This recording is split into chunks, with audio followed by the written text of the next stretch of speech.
नवरात्रि शक्ति, भक्ति और उत्सव का अद्भुत संगम। परेश पाराधी यूट्यूब चैनल पर आपका स्वागत है। क्या आप जानते हैं कि नवरात्रि सिर्फ भारत में ही नहीं बल्कि पूरी दुनिया में इतनी श्रद्धा और उल्लास के साथ क्यों मनाई जाती है?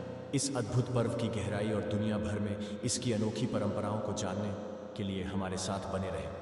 परेश पाराधी के इस वीडियो को पूरा देखें और महसूस करें शक्ति और भक्ति के इस महासंगम को। नमस्कार प्रिय पाठकों, कैसे हैं आप? आशा करता हूं कि आप सभी स्वस्थ और प्रसन्न होंगे।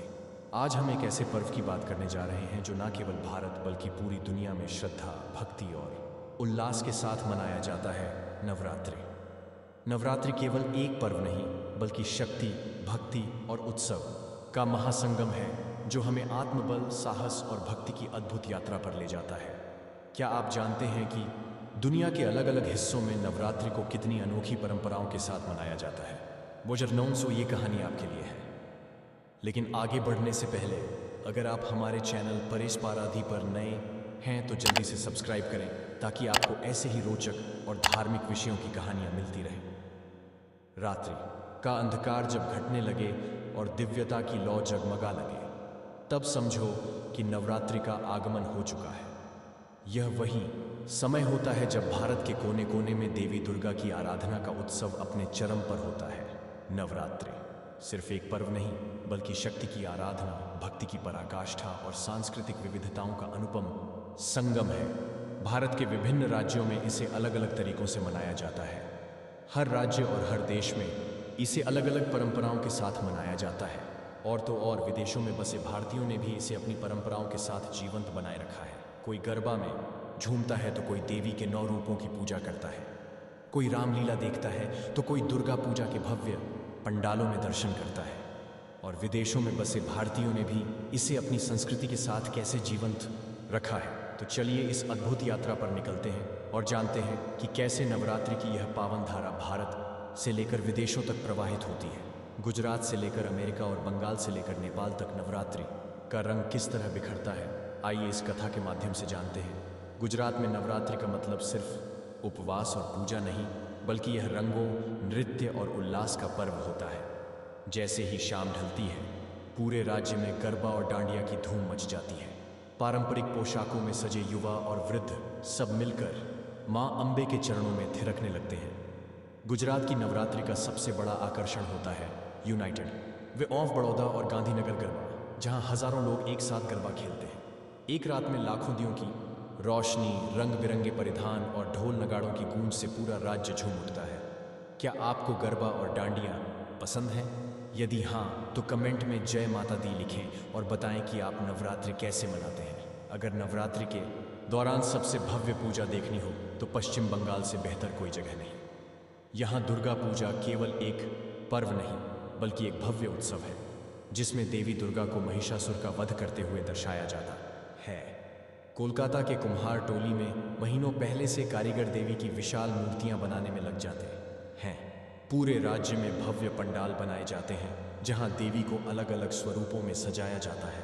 दशमी के दिन सिंदूर खेला एक अनूठी परंपरा होती है जहां महिलाएं एक दूसरे को सिंदूर लगाकर मां दुर्गा को विदा करती हैं।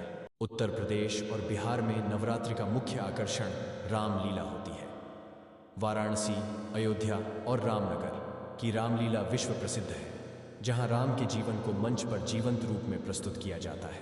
इसके अलावा यहां अष्टमी और नवमी के दिन कन्या पूजन किया जाता है, जिसमें 9 कन्याओं को देवी दुर्गा के 9 रूपों के प्रतीक रूप में पूजकर उन्हें भोजन कराया जाता है। आपने कभी रामलीला देखी है? अगर हाँ तो हमें बताएं कि आपको सबसे ज्यादा कौन सा दृश्य पसंद आया।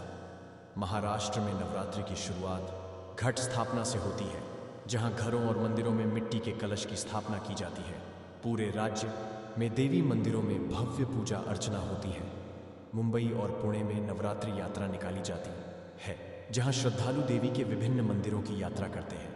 नवरात्रि के दौरान शक्तिपीठों में हजारों भक्तों का तांता लगा रहता है। दक्षिण भारत के तमिलनाडु, कर्नाटक और आंध्र प्रदेश में नवरात्रि का सबसे प्रमुख हिस्सा होता है गोलू, जिसमें घरों में देवी देवताओं की मूर्तियां और खिलौने सजाए जाते हैं। दक्षिण भारत में आयुध पूजा भी खास महत्व रखती है, जिसमें औजारों, किताबों और वाद्य यंत्र की पूजा की जाती है।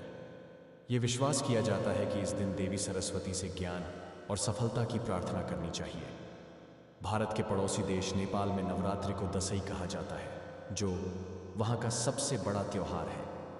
यह पर्व 10 दिनों तक मनाया जाता है और इसमें भगवान राम और देवी दुर्गा की विजय का उत्सव मनाया जाता है। नेपाल में नवरात्रि के दौरान लोग अपने घरों में जमरा, जौ के अंकुर उगाते हैं, जिसे विजयदशमी के दिन घर घर जाकर बड़ों से आशीर्वाद के रूप में दिया जाता है। प्रवासी भारतीयों ने अमेरिका और कनाडा में भी नवरात्रि को धूमधाम से मनाने की परंपरा कायम रखी है। यहाँ गरबा और डांडिया नाइट्स आयोजित की जाती हैं, जहाँ भारतीय समुदाय के लोग पारंपरिक वेशभूषा में एकत्र होकर नृत्य और भजन करते हैं। न्यू जर्सी, टेक्सास और कैलिफोर्निया में कई बड़े मंदिरों में नवरात्रि के विशेष कार्यक्रम होते हैं, जहाँ हजारों लोग एक साथ देवी की पूजा करने आते हैं। क्या आपने कभी विदेश में नवरात्रि मनाई है? अगर हाँ, तो हमें बताएं कि वहाँ की नवरात्रि कैसी थी। मॉरिशस, फिजी और त्रिनिदाद में भी भारतीय मूल के लोग नवरात्रि को हर्षोल्लास के साथ मनाते हैं। यहाँ रामायण पाठ, हवन और देवी भजन मुख्य आकर्षण होते हैं। त्रिनिदाद में देवी जागरण और सांस्कृतिक कार्यक्रम भी आयोजित किए जाते हैं, जिसमें संपूर्ण भारतीय समुदाय एकत्र होकर भक्ति में लीन होता है। नवरात्रि एक ऐसा पर्व है जो सिर्फ पूजा पाठ तक सीमित नहीं है, बल्कि यह समाज को एक साथ जोड़ने, संस्कृति को सहेजने और शक्ति की आराधना करने का उत्सव है।